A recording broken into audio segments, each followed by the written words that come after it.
Mr. Ashok Venkatramani, CEO ABP News, to kindly join us on stage. Please welcome him with a huge round of applause, ladies and gentlemen. Warm welcome, sir. ABP News, ladies and gentlemen, is also one of the sponsors of the 4th World Marketing Congress. And may I now invite our esteemed speakers to join us on stage. Mr. Rajesh Jain, founder and managing director, Netcore Solutions. Warm welcome, sir. And finally, Ms. Anusha Shetty, founder and CEO, Autumn Worldwide. Huge round of applause for the lady.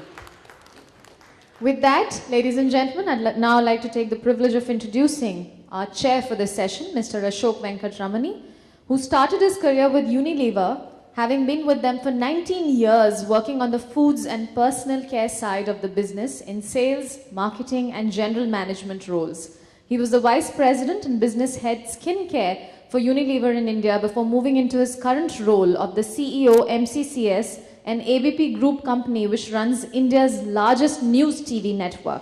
He's currently the Vice President and Director on the board of the News Broadcasters Association of India and chairs their HR and sales subcommittees. He's also featured twice in the World CMO Council's list of India's 75 top marketers. Thank you very much, Mr. Venkatramani, for agreeing to chair the session for us. I request you to please take over now.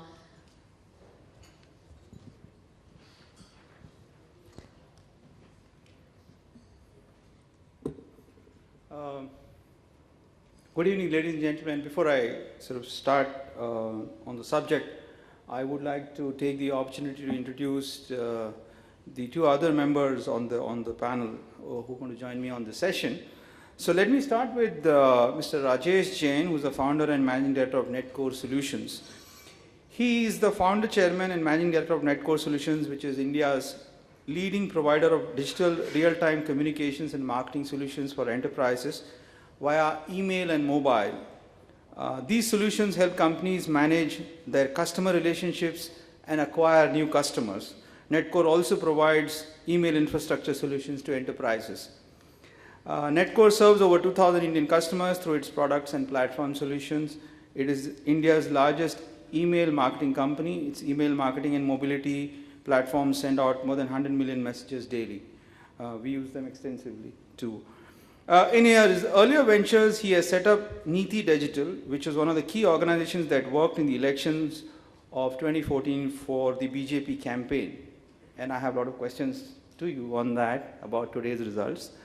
And he also set up India World Communications, which is the largest collection of India-centric websites. Rajesh is a BTech from IIT Mumbai and has done his MS in electrical engineering from Columbia University, US. So a round of applause for Rajesh, ladies and gentlemen. Moving on to Anusha Shetty. Anusha has the privilege of being the only lady speaker today. So I was eagerly looking forward to your presence, Anusha. Anusha also happens to be an old friend. More about Anusha. Anusha is the founder and CEO of Autumn Worldwide, with over 20 years of marketing and advertising experience and a transnational career across India and the Silicon Valley of America. Anusha is a co-founder and CEO of Autumn Worldwide, a hyper-specialized social media marketing company. In her current role, she is responsible for organizational growth, innovations, planning and operations. Prior to co-founding Autumn Worldwide in 2005, Anusha held a number of progressive assignments in advertising and marketing, having served for brands like Intel, Titan, Unilever, Honeywell, etc., and in globally reputed agencies like Lowe and Euro RSCG. So a round of applause for Anusha, please. What I'm going to do now is actually take the next 10 minutes to really, set the subject in context of what we're going to discuss. But I'm going to leave it to Rajesh and Anusha to do, the core of what I think the subject is all about, which is how to use technology for B2B marketing. So that's the subject. Let me just kickstart straight away whatever little I understand of the subject. I think traditionally, and I'm in a space where largely, we do B2B marketing. But traditionally, B2B marketing uses very standard forms of, B2B advertising platforms, which is, niche industry magazines, mailers, brochures, presentations, trade fairs, events. These are the standard ones which typically is used. And we're really talking about industries like pharma, oil, engineering, software, IT services, and so on. So this is how the traditional media has been working. Now, the difference between traditional media and B2B media is that the B2B audience for a brand, the B2B audience is actually far more educated and is actually a decision maker and has access to, usually have access to high-end devices, whether it's 3G enabled phones, internet connectivity, and so on and so forth. So we're really talking about an audience which is far more evolved, far more educated, far more technology savvy, and far more receptive to technology. Now, when it comes to content marketing, and that's the space I belong to, we typically been using things like direct emailers, SMSs, and that's where Rajesh's company comes in. WhatsApp messages, new kid of the block, blogs, web advertising on niche sites, endorsements by experts, and videos. This is what typically a lot of people who want to disseminate content to potential users use. And the platforms which typically do get used are platforms like LinkedIn, SlideShare, Facebook, Twitter, YouTube, and Instagram. So these are really the platforms. So that's really setting the context of what we're seeing. What I see, one key or a few key advantages of actually using technology to actually reach out to audience is the cost of lead generation comes down sharply. And I think most people who tasted it would vouch for this, that your actual cost of generating a lead comes down very sharply if you are able to use technology or harness technology much better. Insights which we get are significantly better because we know technology has a way of capturing data, and we know whom we are talking to, and we know the entire background of who's responded. We have their email IDs, we have their phone numbers, and so on. So the reach becomes far more targeted and far better. It is an interactive platform, so if you generate a lead and you have a contact, whether it's an email or some connection, you're able to respond back, and soon it becomes a two-way communication, which I think is very, very good, which you don't get in traditional mediums. And ROI measurement, which is actually at the heart of what is really required, is much better or much easier if you actually use technology in a B2B communication. I actually pulled out a few case studies quickly to just give you a flavor of what we're really talking about. So my first case study is really about My Shipping. This is a company which is involved in shipping services, and their specialty lies in actually providing shipping services in extremely challenging circumstances like the Baltic Sea, which freezes for a large part of the year, and making it very difficult for shipping companies to actually transport their good. And they were facing a challenge, and their challenge was, how do you actually communicate something like this? This is the service they are in. How do you communicate to their potential TG? And because they were finding that conventional methods were not really serving the purpose. So they did something radical. What they did was, and the challenge was, how do you transform, or how do you make sure that traditional forms of brochures and collaterals are not effective? How do you actually make it work? So what they did was this. What they did was they actually sent a photographer to Russia, and the brief given to him was to take some jaw-dropping shots of ice-encrusted ships. So they had very fancy pictures like this. And what they did was they actually posted all this on Facebook. Yeah, and this is how, and so people started liking it, people started commenting on it, and one thing led to another, and before you know what happened, they got tweets, they got retweets, so the word spread around, and the kind of reach they got, and the cost at which they got this reach was significantly lower than otherwise. And they got comments on it and so on, and net result was they got 150 new leads, which according to them was massive for the shipping industry. Yeah, for somebody who is involved in such a niche service, this is phenomenal. So that's one example. The second example I want to give was of PayPal, which is a payment gateway, and the action was to create a YouTube channel which shot informational videos. They found that PayPal is not being used extensively by corporates or by other businesses or small-time businesses. So what they did was they actually created these short videos, more like educating the user or user companies on how to actually go about using it and what are the benefits of using it and so on. And these videos using YouTube became highly popular because it's very simple and straightforward and educative.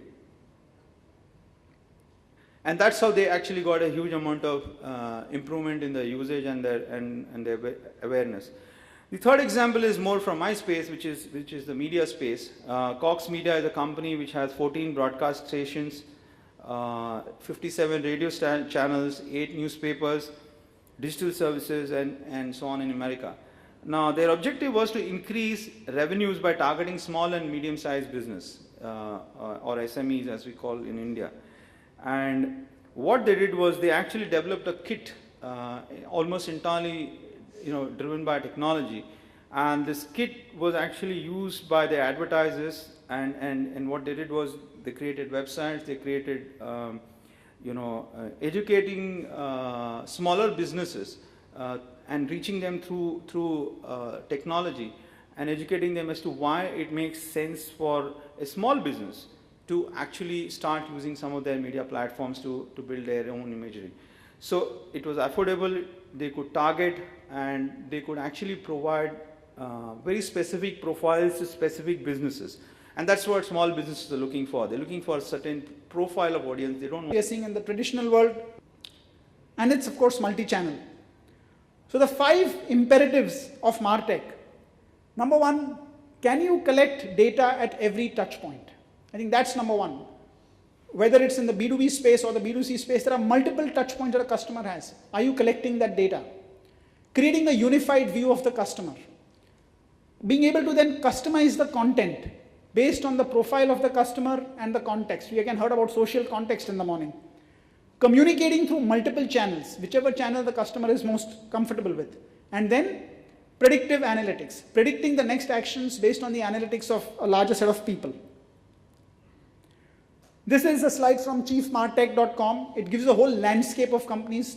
A few thousand companies essentially are there to take care of every different need that's there. But the key idea really going forward, and that's where profiles of people will change, is the rise of the chief marketing technologist. The functions of the CMO and the CTO, the marketing and tech functions will get combined together.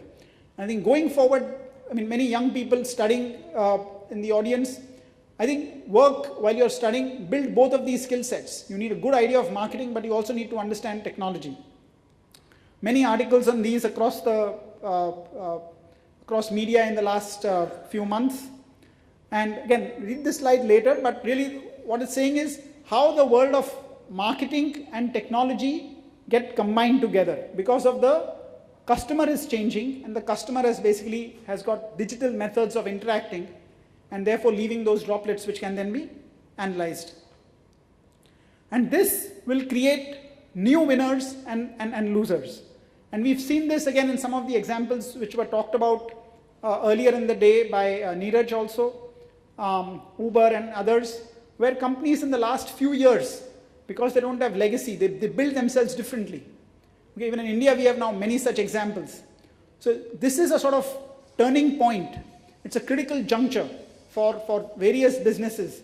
Whichever business you are on, the potential of technology to transform your engagement, your relationship with the customer is tremendous. And look at some examples. You walk into a store, what happens next? The store, as of this point of time, has no idea. But what if it knew? What if when you walked into a crossword knew who you were and could send you a mail or an SMS right there on here are 5 special things for you based on your previous history. And you can think of each of the interaction points when you check out, when you pay the money. Are there moments to be able to personalize the experience? Right now, very little of it happens across the board. People buy products, they're happy. What will they do after that? So if you rethink how can MarTech change customer behavior or help nudge customer behavior at each of these points. If you go back to work tomorrow morning, I think two key things. Can you collect data at every touch point? Think of the interactions that your company has with customers. How can you collect the data? And analytics and all may take a little time, but start collecting the data. Creating a unified view of the customer. So a customer again has multiple identities. There's a mobile number, email ID, and on the website they are leaving cookies. Without downloading apps, you have a token ID, you have Facebook, Twitter, in some cases, especially for banks, where you have KYC info, telecom companies, you have voter ID or Aadhaar. How can all of this be connected to get a richer view of the customer? So if you think about leads and customers, again, what we had started off with, the new leads, how can the nurturing process be made more effective? The forgotten leads, the cold leads which are there, can we dig them out again? Can we retarget them? The new customers who come in, can we onboard them right so that they just don't stop at the first purchase, they go on to additional purchases? Existing customers, how do you keep them engaged? The dormant customers, can you bring them to life? With the overall goal being to maximize the revenue for each customer, which is a different number. So the key takeaways, I think there are large number of inefficiencies which are there in the marketing process. I think removing these, if you think about your own businesses, whether it's B2B, B2C, think about these. Removing these can increase your opportunity space by 10 to 100x, like we saw early on. And the changing customer and the new technology are creating new opportunities and are transforming marketing. So you need to combine automation, personalization, and scale. There are three critical things. Getting the right message to the right person at the right time. And like we saw earlier, winning in this era means how do you get the highest number of max revenue customers. And here's a quick demo in case you want to remove your phones and try this out. SMS demo 2 with your email ID to 99020 Try that out. This is a simple example of workflow automation where when you send it, you will get an SMS and an email ID, and an email, sorry. If you do not, and then you have the tree structure there. If you don't see the email, then a specific set of actions happen. If you see the email, then a different set of actions happen. This is a very simple example of automation, which helps, and you can actually take this to multiple levels, which just gives you an example of how today, earlier, many of these things would be manual, or you would just stop at taking the lead, pass it on to a call center to call back. But many of these things can get activated right away, but the customer doesn't want to wait. Thank you. So if you actually do this, you'll get the slide deck that I've just said, but in one of the parts, so you try out multiple parts in this. Thank you.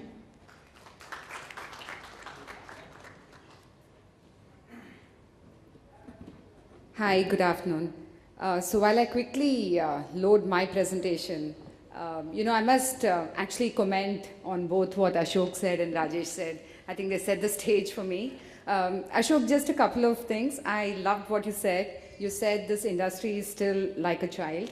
B2C has barely managed to see some fruits out of this entire industry. It's still seeing things in a very tactical way. It's the leftover budgets that come to digital and social media marketing industry, really. You said B2B definitely has not made any, great success or, jump into the space. And the last thing, did he say that, Sundar? Did he say he doesn't know any agency who's strategic enough? I think we should meet. Ashok, I need an appointment with you. And thank you, Rajesh, for introducing us to this phrase called the Chief Marketing Technologist. I think I love that phrase. There's this very thing, I think even Nielsen mentioned this recently. I don't know if there's anything that's going to be called a digital person anymore and a marketing person anymore, honestly, because everything is digital, everything is marketing. So if a marketing person doesn't embrace technology in its real sense, I don't think that person can be a marketing person anymore. So 5 years from now, I don't see two separate industries within an organization, digital and marketing. No, I think it's all one, and we better all move towards that place. So good afternoon, friends. It's a pleasure to be here. I'm here from Bangalore. I flew in this morning, and what a day to be in Delhi. You know, it did shock me. I've been here at least 4 times in the last month. I've been speaking to the drivers in my car, trying to check and do my little research on who's going to win the elections.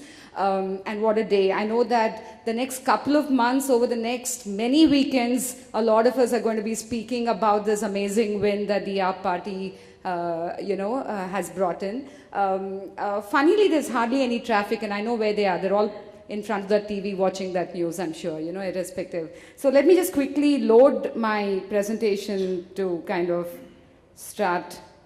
So this is a subject, and yeah, so this is really what we're talking about, and this is a subject, right? Energizing B2B marketing, using technology to market to business. This is really what we're speaking about.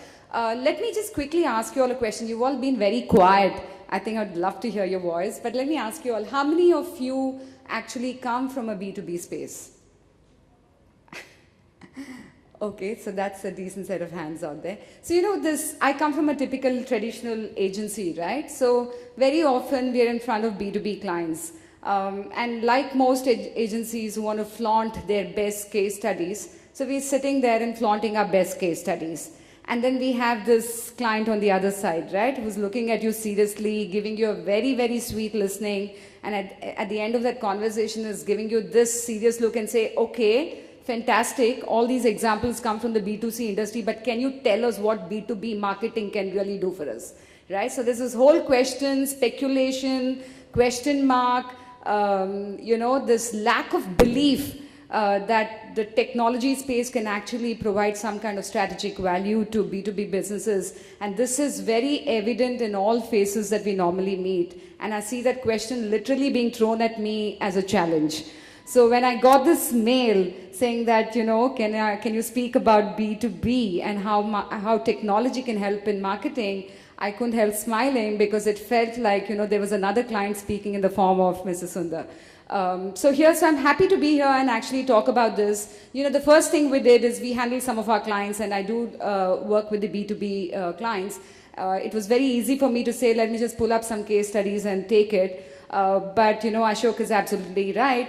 No case study is looking glamorous enough for a forum like this, like what we see in the B2C space, right? There is a reason, right? This is still a child. This is still the beginning. There's so many things. There's so many questions. So what I'm going to try and do really is try and answer some of those questions today. I'm actually going to do that only in 3 slides. But even before I do that, let me just quickly set the context. I know my friends here on the panel have set that context really well, but I've also done these slides. So let me quickly set the context for you all, and I'll jump into my 3 slides trying to answer those questions that, you know, clients have for us, which is how can we use this new space or new age technology, which is either social or digital or mobile or digital, whatever that space is really, how can it add value to B2B businesses? Is there value, or is this whole thing a big hype? Do we really need to do those videos? What is LinkedIn? Where does it come of use? You know, so these questions that kept thrown up, let me answer some of those questions. But before that, quickly, let's look at some of these numbers, please. Okay. Yeah? Is this working? Sorry. Yes, I got it. Thanks.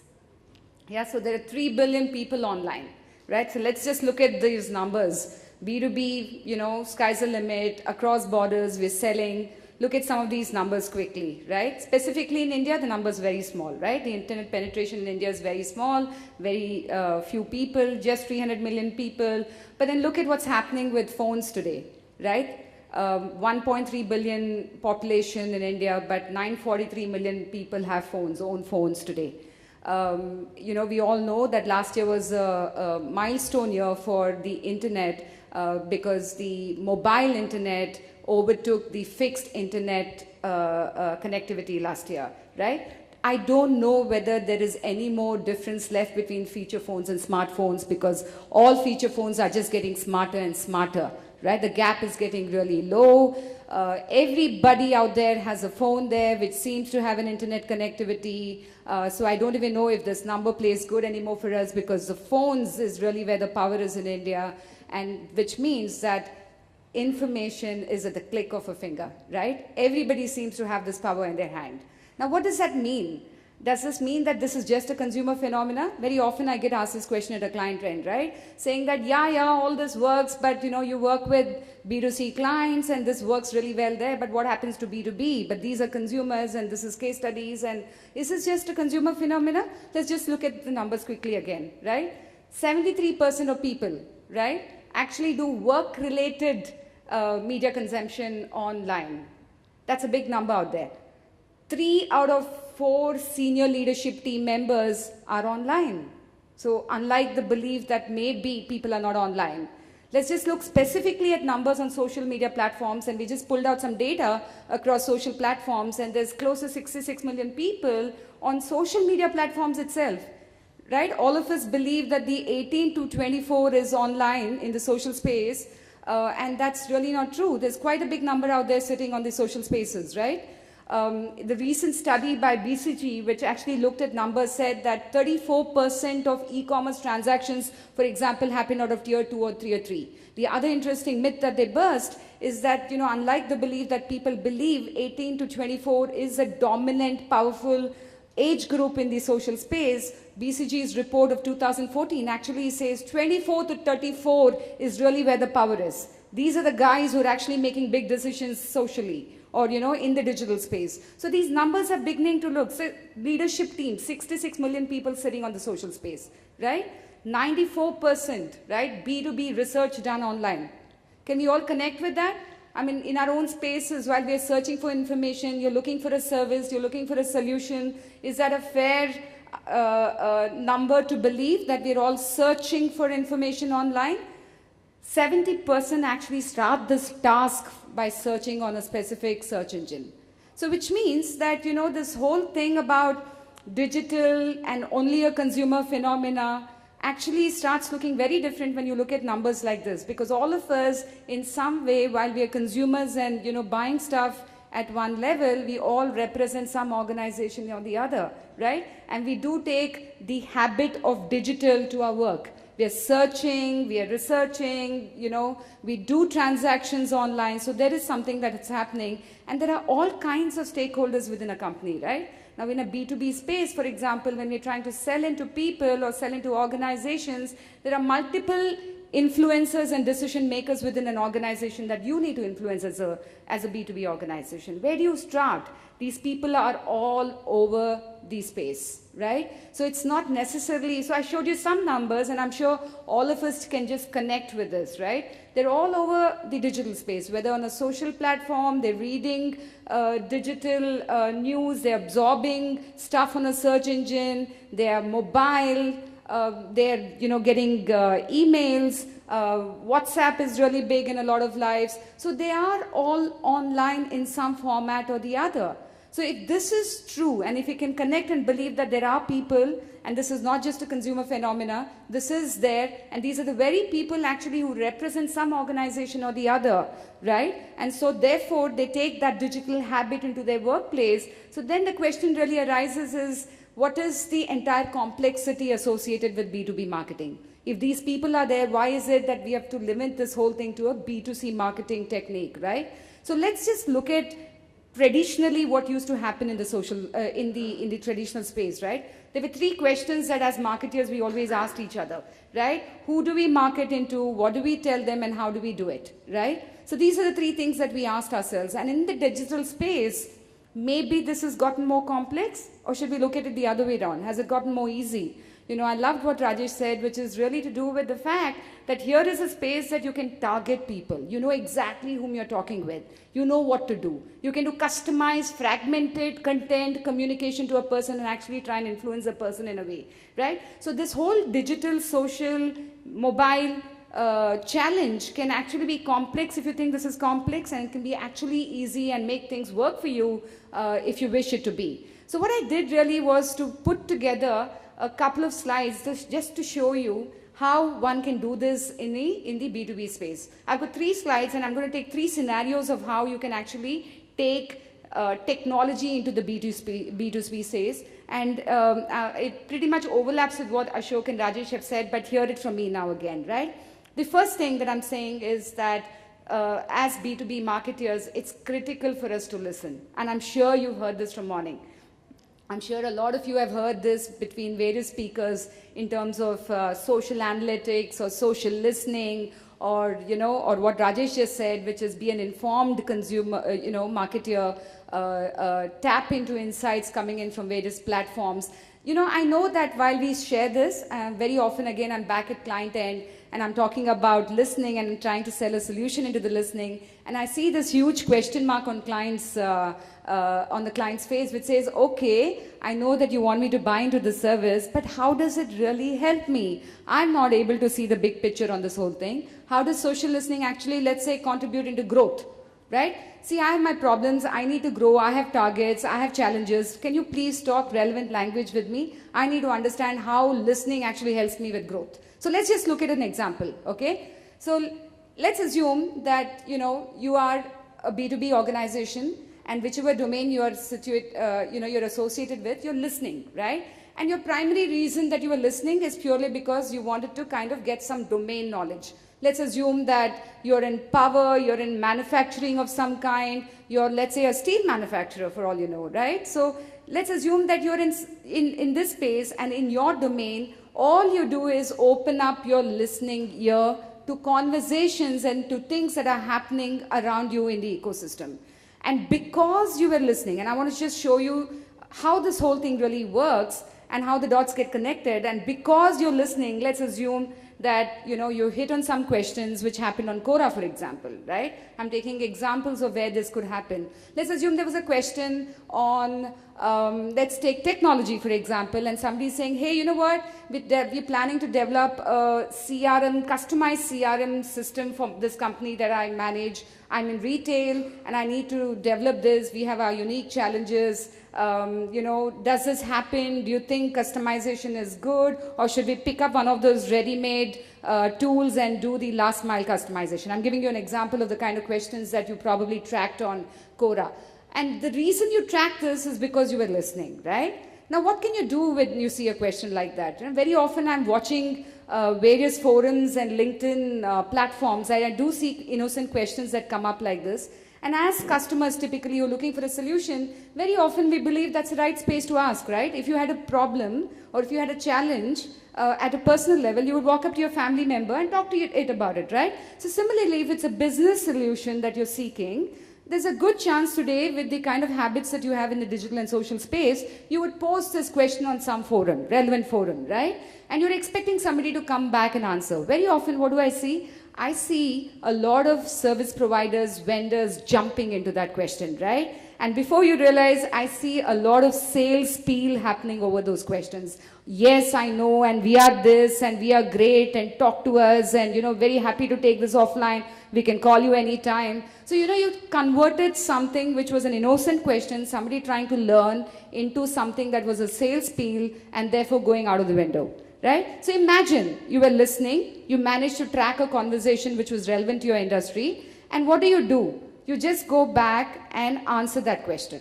right? In a very unbranded way. So what if you're Infosys, right? If you're part of Infosys and you provide that technology solution, can we go back and just answer that question, right? Somebody's asking for an innocent question, go back and answer that question, right? The minute you convert something into a sales spiel, then you've actually lost an opportunity that even could have probably come to you. So you answered this question. What happened next? The minute you answered this question, maybe this person found your question interesting, answer interesting, and he tries and makes a new connect with you, right? So this is how the social and the digital space works. You answered a question, that person has registered your name. May not happen the first time. Let's assume that you do it the second time, the third time, somebody has registered who you are, right? You're a thought leader in the space. Somebody has made a new connection. What did that person do next immediately? As a habit, adds you on LinkedIn. Right? Now this person has added you on LinkedIn. Now let's look at what could have happened. Now this person is a connect, right? This person has decided he or she is your friend, right? A business friend, your social associate here. Now what can you do? You can continue to hold that relationship. You don't have to jump into sales. There was an opportunity, but at some point it will materialize. So let's assume that as a well-wisher, because you knew that this person was looking for a solution, was whatever, in a very unbranded way, shared interesting content with this person. It could be in the form of emails. It could be in the form of, let's say, best practices that you came by. It could be some suggestion somebody shared and you decided it's good to share that. So doing this in a very authentic manner, you keep in touch with this person, right? The minute that happens, parallelly, just look at it. Now, this person is also a LinkedIn friend for you. The minute that LinkedIn connection has happened, now LinkedIn allows you to actually discuss various subjects, right? So now let's assume that you posted a discussion in the space to do with that particular thing, that particular subject, which is technology, let's say, right? So there are replies that come in for it, right? And this is a two-way communication stream. Social media particularly is not about one-way communication. It's a two-way communication stream. So on LinkedIn, you posted something very relevant to that subject. Somebody has replied, and it's a two-way process. So you continue to discuss with each other. At some point, that same connection comes back into your life. Maybe let's say that person that you were in connection with has kind of opened up an RFP. You get to know about it because you were in touch with that person. Maybe through the LinkedIn Connect also you get to know about the RFP because there's a discussion that's floated. The RFP, let's say, leads into you getting to know and maybe aligning that to an account management team because you want somebody to go out there and connect at that level.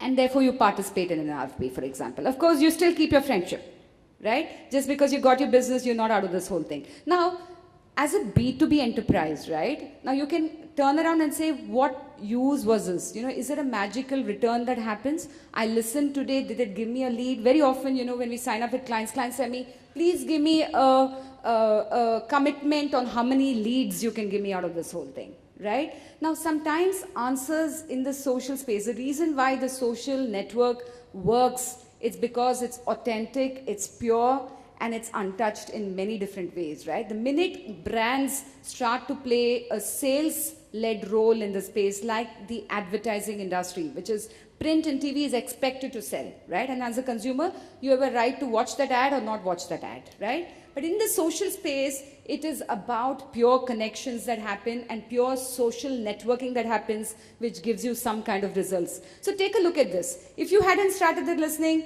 maybe you wouldn't have hit that particular question. If you hadn't hit that question and answered that particular question, maybe you wouldn't have made that connection at all. If you made that connection and not kept in touch with that person, then you would have probably lost the connection you made. But then that person also added you on LinkedIn. From LinkedIn, you figured out that your discussion led to a lot of two-way interaction, which led to you discovering the RFP that came in from that company. But this person knows you already, so obviously he invited you also personally to kind of have his company participate, and which resulted in some kind of a growth. And this could probably take a year, it could probably take 3 years. But if you don't start the journey on listening, you can't expect to see results of growth in that space. Now let's look at, that's one possibility of listening. While I've shared with you one possibility, there could be many different possibilities that can come out of listening. But unless you listen, you will not see it. And you can't have a very narrow focus to listening, saying, I've listened, I need to get so many results out of this whole thing. You need to keep your mind open. You need to look at it more strategically. And you need to align various resources within your company to kind of, to a roadmap that, social and digital can take you into really.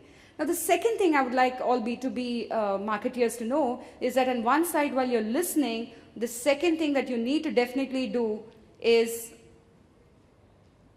to populate your assets, right? I'm sure you've heard this. We heard Ashok show us some of his case studies, and specifically with ABP also about how the videos that they had created and, and the Facebook post that this shipping company did, for example, right? While you looked at some examples like that, yeah, there is a more strategic way to look at asset population. Now, just go back to some of the statistics that I shared with you in the beginning of this presentation, right? We know people are searching. They need to discover you, right? So if they don't discover you, how will they connect with you? And how will they discover you? It is not purely to do with your website that used to be the traditional digital face of the brand. Today, there are so many different ways to kind of showcase yourself, and unless you participate in its true sense, businesses will not find you, right? There are many different ways. It could be SlideShare, YouTube, infographics, many different things can happen out of this. So let's just look at one of these examples of how asset population can actually help you grow your business, right? So again, let's start with listening. So let's assume that you were listening, right? And you were listening to various conversations that were happening around your domain and your industry. And because you were listening, you saw that there was an RFP that was coming up, right? okay, there was an RFP that was coming up and you heard about it, somebody spoke about it and you knew about it. And the minute you got to know about it, right, and maybe there were questions there, or it was to do with an RFP that was announced, or maybe even prior to the RFP, some questions related to that particular industries were opened up, and you joined that conversation. The beauty of social media marketing is to actually talk. Talk, network, connect, be a domain expert, be a thought leader in that space. Now, you started to talk to them and forget about who the company you are, but you are the individual and you are a thought leader in that space, and you went back and joined that conversation purely from that perspective. Now, while you're doing this, yeah, so let's assume that you also start to track the people or the relevant conversations in the space, right? There is an RFP coming up, and let's assume that this RFP is coming from the government, right? And if you went back and tracked conversations of people, relevant people in that particular government, to figure out who's who in that particular government and who's talking about it, you'll possibly hit on a set of people who we call the influencers in that space. So you track conversations, you hit a few influencers in that place. So let's take the government. Let's assume the defense is coming out with some RFP. Maybe they're opening out an RFP for engines, and all kinds of aerospace service providers are tracking relevant people. You tracked a set of people. We actually did this. We manage conversations and listening for Honeywell, and specifically for the aerospace industry. And I remember 5 years ago when Honeywell spoke to me and they said, there is an RFP and there is this thing around the engines that's coming up. Can you track and listen and find me influencers from the government? And the first obvious answer that came to us saying, government, India, defense, I'm sorry. And this was 5 years ago, right? The industry was very, very, very new at that point of time in India. And I said, no, I don't think. Logic tells me I don't think there are any people talking about this specific RFP in the social space.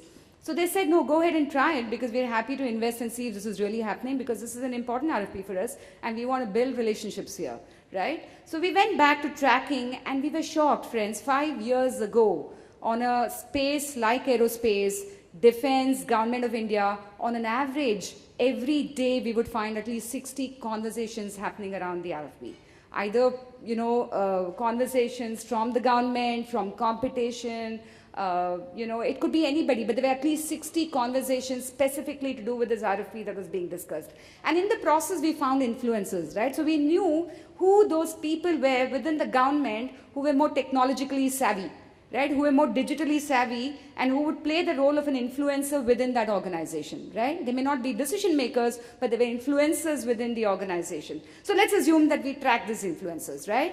So what happens after that? So you can map these guys. Now let's assume that there is a person A, and we found this person in a conversation, let's say on Twitter, right?